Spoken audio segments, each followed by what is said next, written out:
A'udzu billahi minasyaitonir rajim. Bismillahirrahmanirrahim. Astaghfirullah rabbi wa atubu ilaih. Walhamdulillahi rabbil alamin. Wassalatu wassalamu ala asyrafil anbiya'i wal mursalin. Habibina wa habib rabbil alamin. Abil Qasim Muhammad sallallahu wa ala alihi at-tayyibin at-tahirin al-ma'sumin al-muntajibin. Ya Allah, ya Tuhan kami, tertatih-tatih kami menujumu, dan itu pun kami belum yakin apakah arah yang kami tuju menujumu. Ya Allah, ya Tuhan kami yakin akan pertolonganmu yang selalu Engkau limpahkan. Tetapi karena banyaknya dosa yang kami lakukan, jati diri kami telah hilang dan kami tak punya keyakinan. Ya Allah, ya Tuhan kami, kalau Engkau menatap kami dengan keadilan-Mu, betapa sengsaranya kami, dan betapa tidak mungkin, betapa hinanya, dan betapa jauhnya tujuan yang harus kami tempuh. Ya Allah, ya Tuhan kami, tataplah kami dengan kelembutan-Mu, tataplah kami dengan kasih dan sayang-Mu, sebagaimana Kau menatap Fir'aun ketika Engkau turunkan Nabi Musa salawatullah alaih wa ala ahli baitih kepada Fir'aun yang merajalela. Ya Allah, ya Tuhan kami, jangan Kau putuskan hidayah-Mu kepada kami, dan berilah kekuatan kepada kami sehingga kami dapat memahami hidayah-Mu itu, dan beri kekuatan pula supaya kami dapat mengamalkan hidayah-Mu itu, agar kami menjadi orang yang arif dan bersyukur kepadamu. Amin ya rabbal alamin. Amma ba'du, assalamualaikum warahmatullahi wabarakatuh. Topik pada malam hari ini, insyaallah kita akan diskusikan masalah yang sebenarnya masalah ini merupakan semacam konklusi ya dari selama ini yang kita jalani sudah hampir setahun barangkali, yaitu filsafat kenabian atau filsafat agama. Sebenarnya ide ini baru muncul beberapa waktu yang lalu ketika saya mengadakan diskusi dengan teman-teman. Kemudian setelah saya mencoba untuk membuka mizan sebagaimana yang kita lakukan selama ini, yaitu mengambil secara topically tafsir al-mizan yang tekanannya kepada filsafat. Di situ saya terpana kepada suatu topik tentang filsafat kenabian yang masalah itu ada pada jilid 2 halaman 152 tafsir al-mizan al-lamah Toba-Tobai rahimahullah. Yang topik itu tidak jauh berbeda dengan apa yang saya diskusikan dengan teman-teman pada minggu yang lalu. Karena saya mengira bahwa selama ini kita telah banyak melanglang dalam alam filsafat, walaupun pelanglangan kita tidak disertai dengan bekal yang cukup, namun sekedar untuk mencari kebenaran dan mutiara Islam walaupun tidak menyeluruh. Insyaallah kalau kita betul-betul merenunginya dan mengembangkannya dalam perenungan sehari-hari, insyaallah dapat membantu banyak. Jadi diskusi kita itu dapat membantu perjalanan tafakkur kita, insyaallah.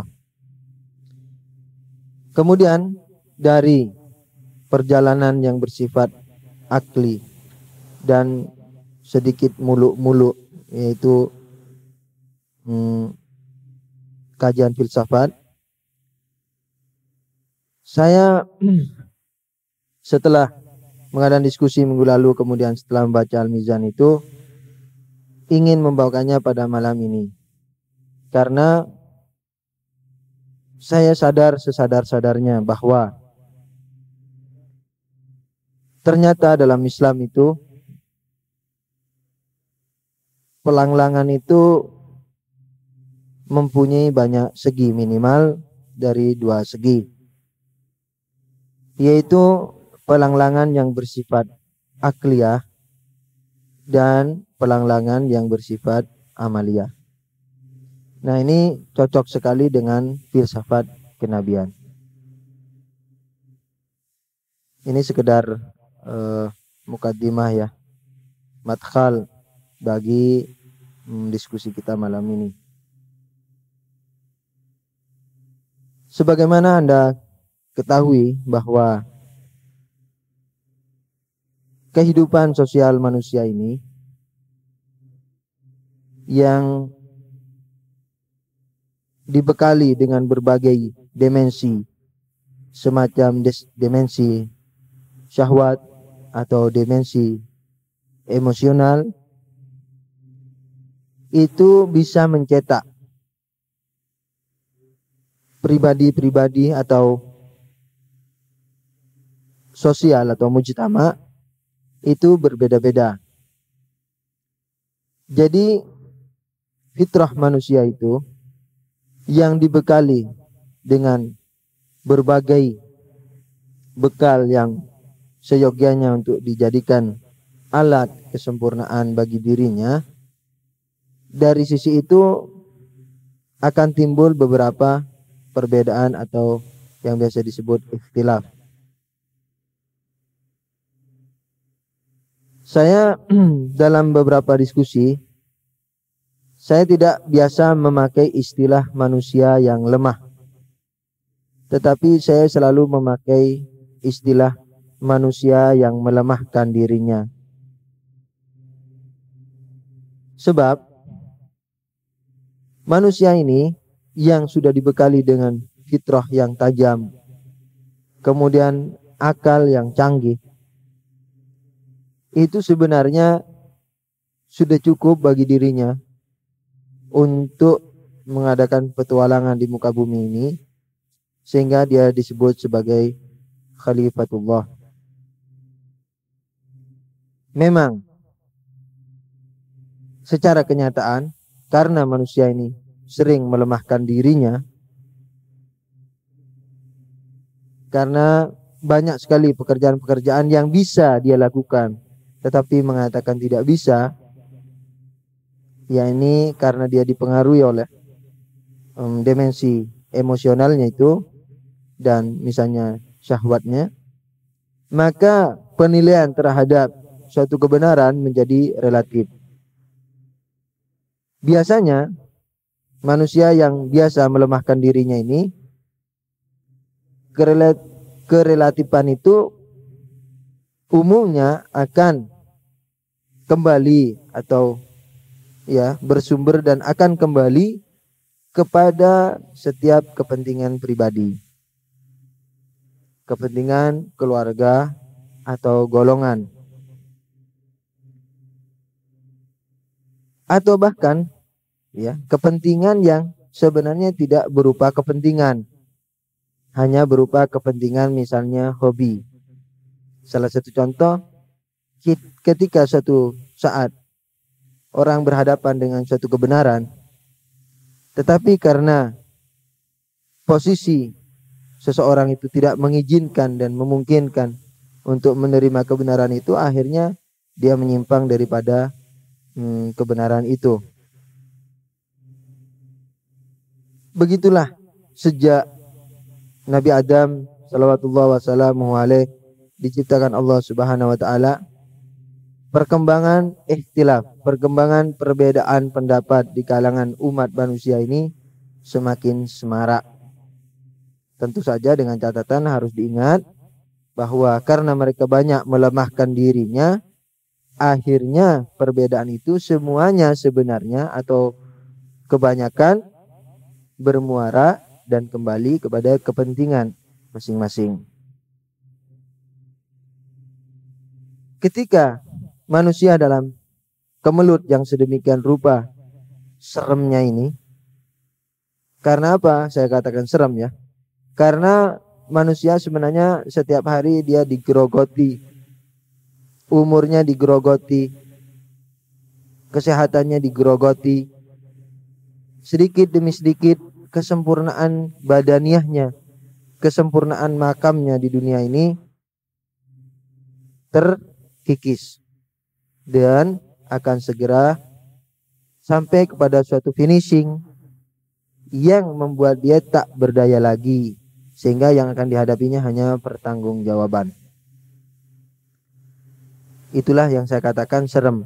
Dan biasanya kita ini manusia asiknya itu hobi, dan hobinya manusia itu biasanya hanya dan umum itu biasanya di meja diskusi. Itu hobi manusia. Karena apa? Karena manusianya melemahkan dirinya. Bukan lemah, dia manusia yang kuat sampai malaikat disuruh sujud. Tapi karena melemahkan dirinya, tidak percaya terhadap kemampuan dirinya, selalu mempertimbangkan kebaikan yang akan dilakukan. Tapi kalau kejahatan jarang dipertimbangkan, akhirnya manusia jadi lemah karena melemahkan dirinya. Di saat itu manusia paling asiknya itu duduk di meja diskusi dan seminar. Diskusi ini tentu dalam bentuk peradaban purbakala dan modern. Jadi pembicaraan saya tidak hanya tertuju kepada manusia kontemporer. Jadi manusia secara menyeluruh. Di situ manusia acap kali berdiskusi sampai larut malam dan sebagainya. Tetapi apa? Tetapi hanya berhenti sampai di situ. Karena apa? Ketika dia keluar daripada majelisnya, maka dia berpapasan lagi dengan identitas dirinya yang sudah dia lemahkan sendiri. Di situ mulai dia tertatih-tatih. Maka itu doa saya tadi saya katakan, kami ini sebenarnya tertatih-tatih menujumu. Dan yang kami sangka menujumu itu juga hanya persangkaan belaka. Belum yakin benar bahwa itu betul-betul perjalanan sehari-hari kita ini sudah semakin dekat. Mungkin semakin jauh. Mungkin kita semakin menambah musuh, baik musuh yang ada di langit atau di bumi. Sebab malaikat itu kadang-kadang melaknati juga manusia ini. Di samping kadang-kadang memintakan ampun untuk manusia. Nah, manusia yang begitu kompleks ini, yang dicorai dengan berbagai iklim, budaya, bahkan pendidikan, dan semuanya itu membawa manusia ini kepada suatu kehancuran. Walaupun perbedaan itu sebenarnya bersifat fitrah dan semestinya membuat manusia berkembang. Seingat saya Imam Shadiq pernah berkata alaihi salam, "In kana ikhtilafu ummatin rahmah fattifaquhum nikmah." Seandainya perbedaan kaum muslimin itu rahmat, maka persatuannya tentulah bencana. Kemudian Imam Shadiq meneruskan, ikhtilaf yang rahmat itu adalah ikhtilaf yang tuhdi ila al-ittihad. Kalau tidak salah demikian ucap beliau. Yani ikhtilaf itu bisa menjadi rahmat ketika ikhtilaf itu menjurus kepada suatu kesatuan. Yakni perbedaan itu akan menjadi hikmah kalau dikembangkan dengan metodologi saling membangun. Tapi kalau sudah dicorai tendensius pribadi dan background yang masing-masing dan tidak lebar dada, background pesantren memaksa background anak kampus, kampus paksa background yang pesantren. Nah, itu akhirnya menjadi suatu kehancuran yang nyata. Ala kulli hal, manusia itu begitulah bentuknya. Allah Subhanahu wa taala tentu mempunyai ilmu yang lebih dari kita tentang kenyataan manusia ini. Maka itu dikala malaikat sendiri tidak mampu menangkap rahasia itu, malaikat pun ternganga dan bertanya, Ya Allah, apakah Engkau akan ciptakan manusia yang akan saling berbunuh? Allah tahu jawabannya, tetapi mungkin malaikat tidak mampu menerima jawaban itu, atau mungkin belum waktunya mereka mengetahuinya. Maka itu Allah mengatakan, saya mengetahui apa yang engkau tidak ketahui. Wallahu alam, apakah rahasia itu sebenarnya? Walhasil, kita melihat bahwa banyak sekali para anbiya diturunkan di muka bumi ini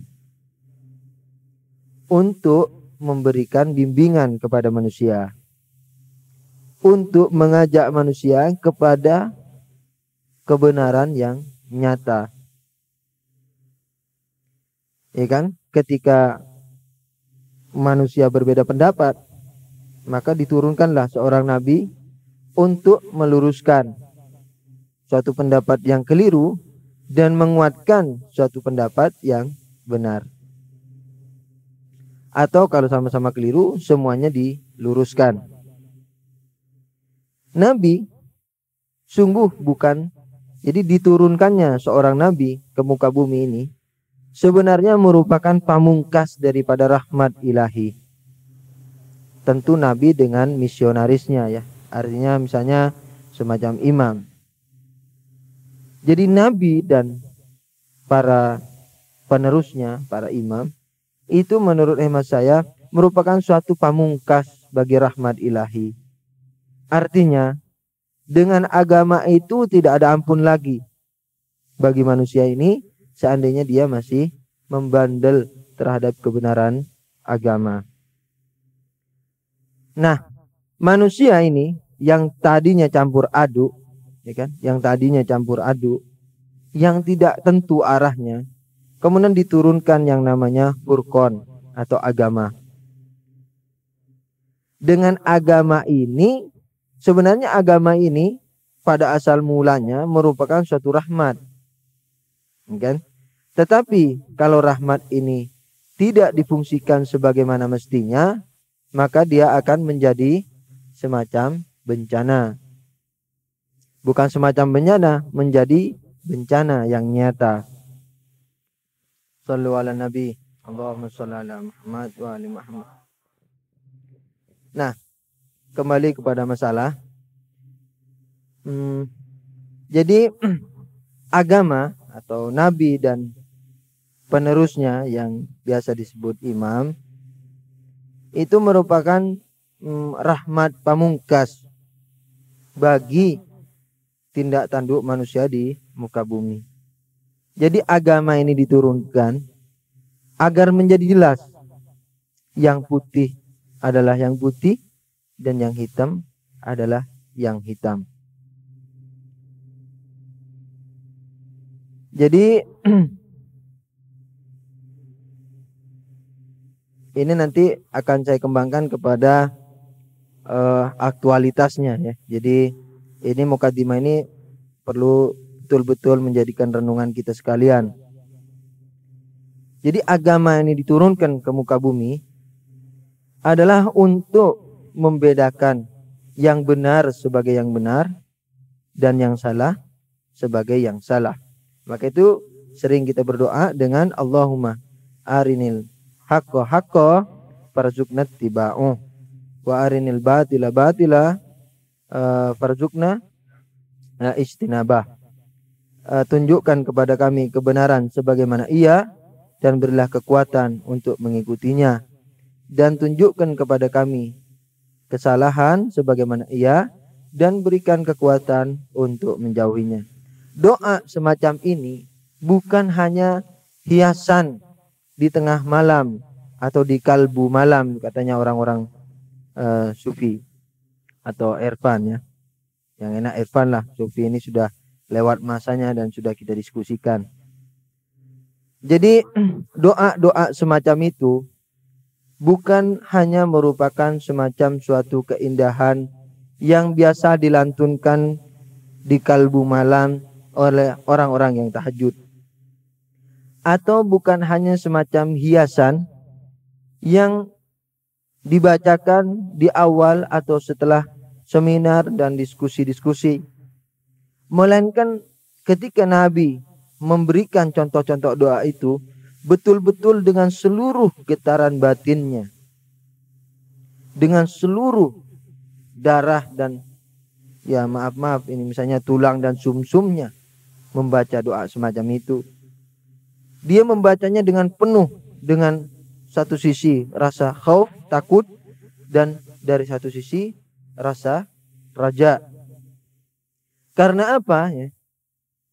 Mengetahui kebenaran memang dari satu sisi merupakan suatu fadilah. Tahu kebenaran adalah fadilah. Tetapi mengetahui kebenaran ini merupakan cobaan yang mungkin tidak ada cobaan yang paling berat daripada ma'rifah itu sendiri. Jadi mengetahui kebenaran itu merupakan ujian terberat bagi manusia ini. Sampai-sampai orang yang pendek pikiran mengatakan, duh kenapa sih saya tahu bahwa ini haram? Coba nggak tahu kan enak. Duh kenapa sih saya ini akhirnya tahu bahwa hal ini misalnya tidak benar. Coba saya nggak tahu kan akhirnya tidak menjadi masalah. Sebagian orang berpikir semacam itu. Jadi agama ini diturunkan adalah untuk memberikan khat. Kul hadza sabili hadza sirati mustaqiman fattabi'u. Ya kan? Katakan wahai Muhammad, ini jalanku yang lurus, maka ikuti dan jangan ikuti yang lain. Jalan-jalan yang lain. Jadi diturunkannya agama ini di samping untuk meluruskan ikhtilaf itu dan memandunya kepada kebenaran atau bahkan mengeritiknya atau bahkan mengecamnya atau bahkan memeranginya suatu kebatilan di muka bumi, supaya apa? Supaya manusia ini berpaling dan mengarah kehidupannya kepada asal muasal dan filsafat diciptakannya manusia itu, yang dilambangkan dengan top puncaknya dengan sujudnya para malaikat. Sebenarnya sujud itu dari satu sisi boleh kita banggakan, tapi dari satu sisi mestinya kita tidak ada waktu untuk tertawa, ya kan? Karena apa? Kita harus lebih ngetop dari malaikat. Kalau tidak, neraka tempat kita. Nggak ada pilihan lagi. Jadi nggak ada yang warnanya itu misalnya hijau, putih, atau hitam. Nah, dengan demikian maka agama ini selalu Allah turunkan ke muka bumi. Tentu perlu saya beri peringatan, filsafat sebenarnya tidak membahas relativitas. Agama di kacamata filsafat itu relatif. Jadi relatifnya sangat tinggi. Jadi sebenarnya dia tidak dibahas dalam filsafat. Itu yang dinyatakan oleh Allamah Tabatabai. Jadi filsafat ya sebagaimana maklum yang sering saya katakan bahwa dia membahas suatu hakikat, suatu wujud yang fakta. Tidak membahas i'tibariyah. Artinya tidak membahas sesuatu yang relatif. Agama dalam pandangan filsafat itu relatif. Ini mungkin sangat menyalahi apa-apa yang kita lihat di negara kita ini, bahwa justru katanya akal itu adalah relatif. Justru agama itulah hakikat. Padahal dalam kacamata agama itu dalam kacamata filsafat ya agama adalah relatif. Ya kan? Hakikat adalah suatu fakta. Itu hakikat. Namun kenapa filsafat membahas agama? Katanya Allamah Tabatabai rahimahullah, karena dalam banyak metodologi yang diajarkan melalui agama mempunyai efek yang besar bagi kesempurnaan jiwa manusia. Jadi manusia ini sebenarnya begitu misalnya ya daging kambing dimakan oleh ayah kita, kemudian daging itu menjadi hormon, kemudian hormon itu mungkin campur dengan apa lagi jadi mani ketemu sama opum, ini pergerakan kita itu sampai menjadi kita. Nah, kita sebagai manusia ini adalah titik awal untuk menuju kesempurnaan yang lebih tinggi dari malaikat itu. Jadi manusia ini tidak sama dengan binatang yang lain, semacam kerbau, sapi. Jadi manusia ini merupakan titik awal. Jadi kalau ibarat tanah lempung gitu ya, kita bikin tanah lempung itu misalnya bulat, kita bikin bulat, kemudian kita taruh tanah lempung itu di satu tempat, kan? Nah, manusia itu ibarat tanah lempung tanah liat yang kita bikin bundar itu. Setelah itu dia mempunyai misi nih. Kenapa dibulatkan? Karena kalau lempeng misalnya dia nggak bisa menggelinding, kalau bulat menggelinding dia. Manusia begitu menjadi manusia itu dia baru masuk ke titik nol, di mana dia harus start menuju kepada kesempurnaan. Maka itu orang yang tidak start, bahkan dia mundur, Allah mengatakan sama dengan kehidupan binatang. Balhum adallu sabila, mereka lebih rendah lagi. Karena apa? Karena dia sudah bundar, ya kan? Nah, kembali kepada masalah kita, agama yang relatif tadi, kenapa relatif dan kenapa dari satu sisi dibahas dalam filsafat yang berarti hakiki? Relativitas agama Anda bisa melihat daripada risalah-risalah yang diturunkan pada zaman dahulu dan sekarang. Itu berbeda. Misalnya di zaman Nabi Musa salawatullahi alaih, kawin misalnya sama kakak beradik langsung gitu, perempuan yang kakak beradik bisa, sekarang nggak bisa. Dulu Quran ada satu hukum atau satu pernyataan, kemudian dinasakh, dihapus dengan pernyataan berikut.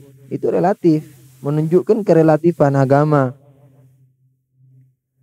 Tetapi yang perlu diingat bahwa kerelatifan itu bukan berarti Tuhan tidak mampu memberikan suatu hakikat. Melainkan apa? Melainkan syariat itu merupakan metodologi untuk mengantar manusia kepada hakikat itu. Jadi dia bukan hakikat agamanya itu, dia relatif. Maka itu kadang-kadang Tuhan halalin, nanti diharamin.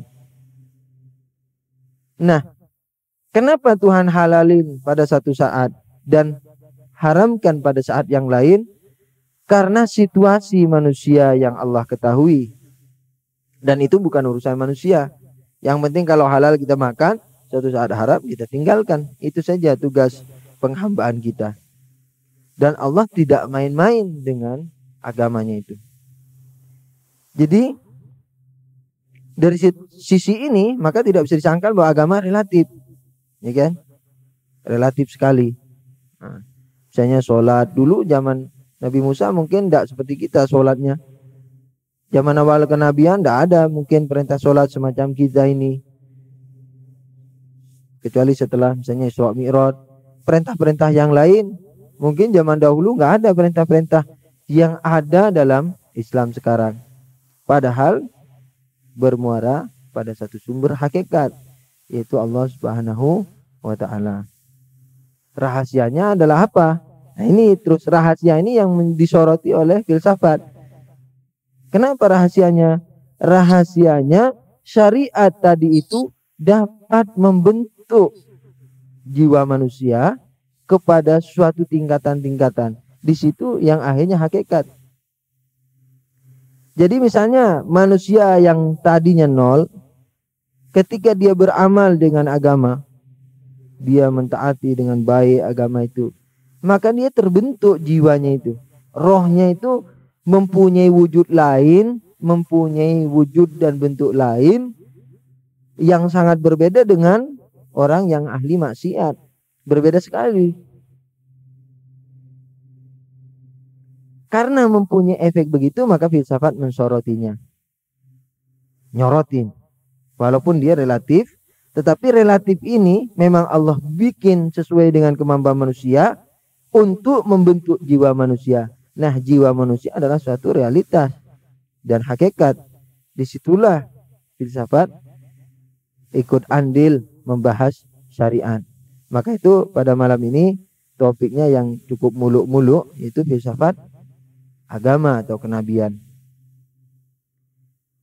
Nah, ini sebenarnya saya mau menuju pada satu tempat yang ngeri sebenarnya. Maka itu harap jangan sampai putus asa untuk ngikutin ngalor ngidulnya ini.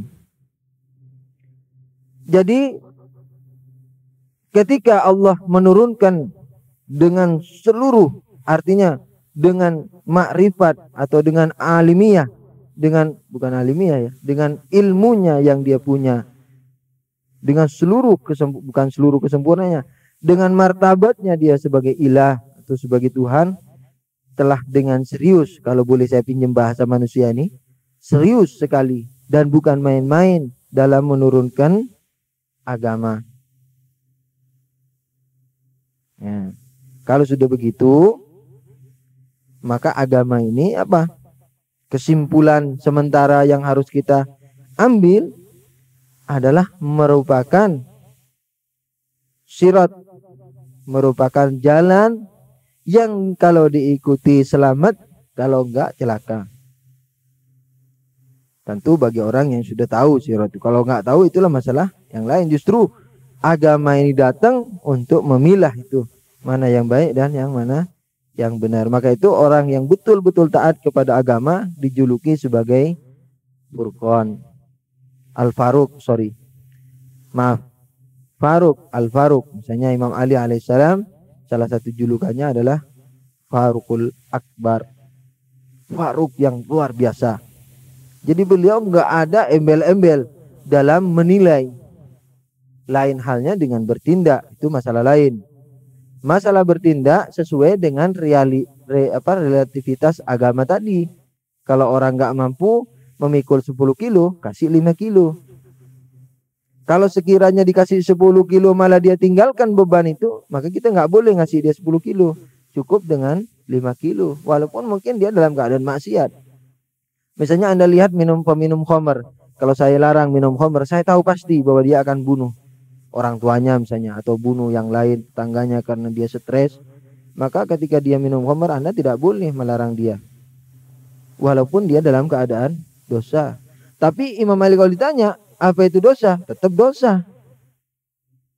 Jadi Faruqul Akbar beliau itu. Ala kulli hal. Jadi agama diturunkan sebagai jembatan menuju kesempurnaan kita manusia. Artinya kesempurnaan yang mesti kita tuju. Nah, kalau kita berpaling kepada diri kita atau lingkungan kita tanpa ditambah-tambahi dengan suudon sekalipun, maka kita akan menjadi sedikit atau banyak bahkan atau super, yaitu malu kepada kenyataan yang ada. Kenapa? Karena pada kenyataannya Islam yang begitu agung, yang turunnya ayat per ayat, yang mungkin malaikat Jibril itu tertatih-tatih memikul ayat itu turun ke bumi. Saking beratnya amanat ilahi itu. Setelah sampai ke bumi, kita sebagai muslimin menyambutnya dengan Allahu Akbar. Tapi ingat, dari satu sisi atau dari banyak sisi, kaum muslimin sendiri melecehkan syariat itu. Di sini yang saya ingin tekankan itu, yang saya katakan topik yang cukup mengerikan sebenarnya. Karena apa? Kalau kita mau introspeksi kepada diri kita, maka agama itu habis di seminar sebenarnya, habis di majelis diskusi semacam diskusi kita ini. Di luar diskusi kita nggak ada diskusi lagi, dan kita tidak ada riyadhah atau yang dikatakan sport batini, itu nggak ada. Artinya olahraga jiwa yang semestinya kita menjadi pahlawan, katanya orang Iran. Pahlawan itu adalah jagoan gulat yang berhati mulia. Jadi roh kita ini ibaratnya badan, ditugaskan oleh Allah supaya kuat menjadi pahlawan, tapi ini pahlawan batin, bukan pahlawan badan. Itu sudah nggak ada.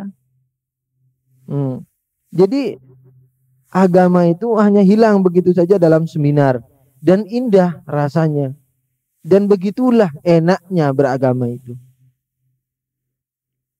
Jadi sudah keluar daripada filsafat, diturunkannya agama itu sendiri. Agama yang tadinya menjadi Farukul Uzma, kalau Imam Ali Farukul Akbar, agama itu Faruk Uzma. Ya, memang beliau sama agama ya satu ya. Tetapi agama dari sisi agama yang mencakup diri beliau adalah lebih luas agama. Farukul Uzma yang diturunkan dengan mungkin diiringi dengan syukur para malaikat yang mungkin bersyukur kepada Allah karena menurunkan agama, dan tidak pernah dia tegak dari sujudnya karena bersyukur sampai ke muka bumi, hanya menjadi penghias pena, penghias surat-surat kabar yang memang tujuan aslinya bisnis, penghias semacam itu, penghias seminar.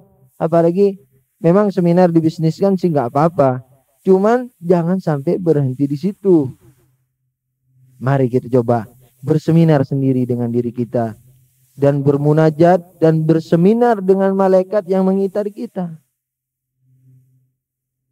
Kita katanya farhan, kita ini bahagia, kita bangga karena para malaikat dekat dengan kaum mukminin. Tapi daripada dengan kedekatannya itu, kami selalu menyakiti para malaikat.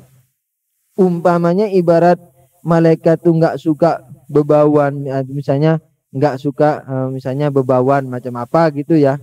Seandainya maksiat itu saya umpamakan bebauan, maka kita dalam berteman sama malaikat itu jangan sampai membawa bebauan itu, sehingga malaikat menjadi risih dan melihat kita ini ya, walaupun dalam kerapian agama secara lahiriah, mungkin kita termasuk orang yang dikategorikan oleh mereka sebagai orang-orang yang summum bukmun umyum fahum la yarji'un, khatamallah ala qulubihim.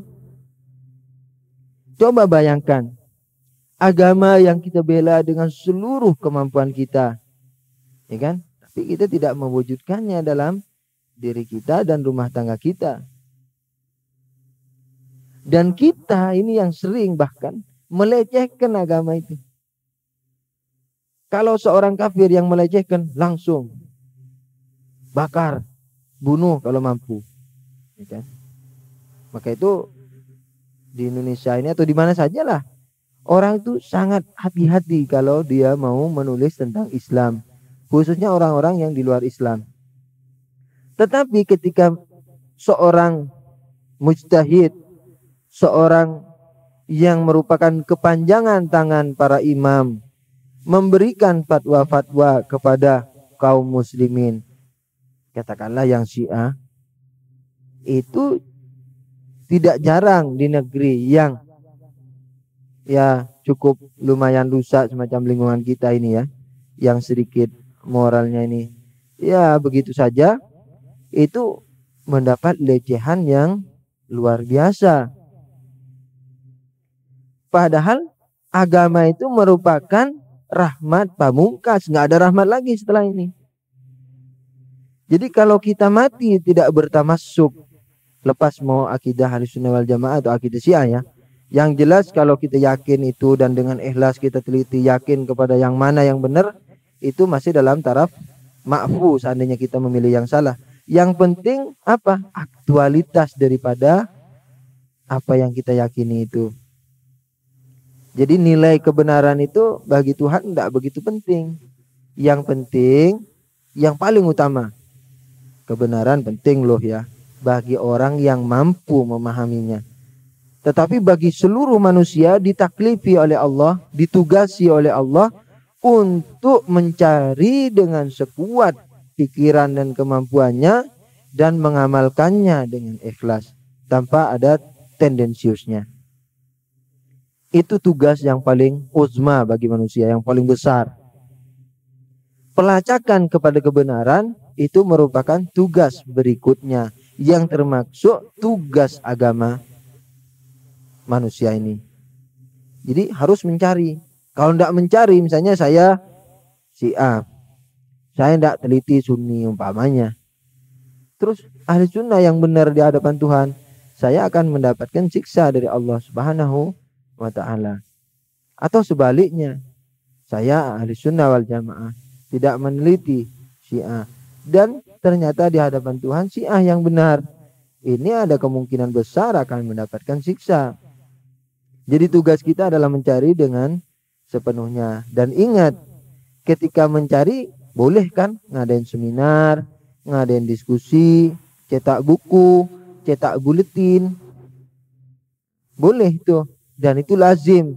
Tetapi itu merupakan suatu alat yang benar-benar alat, bukan tujuan kita. Tujuan kita adalah apa? Mencapai kesempurnaan tadi. Yang agama diturunkan itu untuk mengangkat manusia kepada derajatnya itu. Nah, dalam memahami syariat, ya kan? Ini lebih ke dalam lagi. Dalam memahami syariat, terus terang mungkin dalam belajar kita, dalam diskusi kita, timbul gejolak dalam hati. Kadang-kadang kita pro dalam hati itu, kadang-kadang kontra. Sebenarnya kalau kita menyadari bahwa Allah pernah berfirman, A'udzubillahi minasyaitonirrajim, la taqfu ma laysa laka bihi ilm, inna sam'a wal basara wal fu'ada kullu ulaika kana anhu mas'ula. Kalau nggak salah begitu ayatnya. Jangan berkata apa yang kau tak mengetahuinya. Sesungguhnya pendengaran dan penglihatan serta hati itu bakal dimintai tanggung jawab oleh Allah Subhanahu wa taala. Nah, ketika sampai kepada masalah hati ini, kalau mulut bolehlah mungkin ya kita mungkin bermanis-manis menghadapi kebenaran yang kita nggak setuju, tapi di hadapan Tuhan semacam itu tidak bisa dibenarkan dan sangat rendah kedudukannya. Ketika kita menghadapi suatu kebenaran, ketika kita menghadapi satu bimbingan ilahi, bimbingan nabi atau imam, atau kepanjangan tangan imam, kemudian walaupun dalam hati, kemudian misalnya kita dalam hati melecehkannya dan sebagainya. Ada seorang arif, ini yang biasa disebut Irfan, suatu hari pernah berkata, wah hari ini kok panas ya. Dia berkata begitu, hari ini kok panas banget. Jadi ada perasaan tidak ridho terhadap panas itu. Dia setelah menyadari apa yang dia ucapkan, dia istighfar hanya untuk kata-katanya itu saja. Dia khususkan itu kira-kira 40 tahun lamanya. Sehingga mungkin dia benar-benar bisa menghilangkan segala kritikan terhadap Tuhan, terhadap Allah Subhanahu wa ta'ala. Ini sekedar masalah kauniyah, sekedar masalah ciptaan material, yaitu hujan. Bagaimana dengan posisi agama itu sendiri, yang dia ini bersifat, yakni tujuannya ya adalah bersifat non materi, yaitu kesempurnaan manusia itu sendiri. Tuhan yang telah menurunkan tali penghubung ini ke bumi, yang dengan rahmatnya yang luas, yang tiada terbatas, dia membentangkan jalan itu bagi siapa saja, baik bagi Abu Lahab atau bagi Imam Ali alaihissalam, atau bagi seluruh. Saya ambil dua kutub ini ya, kutub yang terngetop dalam kebaikan, kutub yang terngetop dalam kejahatan. Jadi agama, apalagi yang di tengah ya, kepada yang terngetop dalam kejelekan juga dikirimi itu agama. Ini sebagai rahmat, ingat, tapi ini rahmat pamungkas. Fir'aun yang sudah mengaku Tuhan dan sebagainya, masih, wahai Musa, coba kau ke sana. La'allahum yatadzakkarun, mungkin mereka mengingat. Tapi ingat, ini kalau sudah agama yang main, itu rahmat pamungkas. Dan nggak ada lagi rahmat setelah itu. Tinggal tasma' wa taf'al atau sumum bukmun itu tadi. Kau dengarkan dan kau patuhi, atau kau tutup telinga dan kau tidak akan pernah kembali. Jadi kalau kita memperhatikan filsafat agama secara mendalam dan menyadari sepenuhnya, tidak hanya dalam bibir dan tulisan dan seminar, kita menyadari sampai ke lubuk yang paling dalam hati kita ini bahwa dia merupakan rahmat pamungkas. Di situ sebenarnya kita akan tersipu, di situ kita akan tersimpuh dan tidak kuat berdiri menatap apa yang telah kita lakukan di masa lalu. Dan ketika kita mempertanyakan kepada diri kita, apa yang akan kulakukan esok? Jawaban terhadap pertanyaan itu sungguh sangat mengerikan. Masalahnya apa? Kita kadang-kadang jangankan menjawab ya, walaupun bohongan, kadang-kadang kita nggak mampu menjawab. Karena apa? Karena kita melemahkan. Kita nggak lemah, kita kuat. Telah diberikan kekuatan oleh Allah untuk memikul amanat itu. Tetapi apa? Kita melemahkan diri kita. Kita memberat-beratkan apa yang sebenarnya itu mesti merupakan rahmat ilahi yang harus kita taati. Kita anggap Allah itu dengan agamanya memberati kita. Dan sebagainya. Dan sebagainya. Alhasil, agama diturunkan ini untuk mengangkat derajat dan posisi manusia kepada posisi yang seharusnya manusia itu capai. Dan Nabi diturunkan untuk membimbing dan memberikan contoh kepada para umatnya. Sampai-sampai contoh mereka difilmkan dalam Islam. Islam mengenal drama loh, mengenal sandiwara dan pentas. Dan pentas ini kadang-kadang bernilai ubudiyah.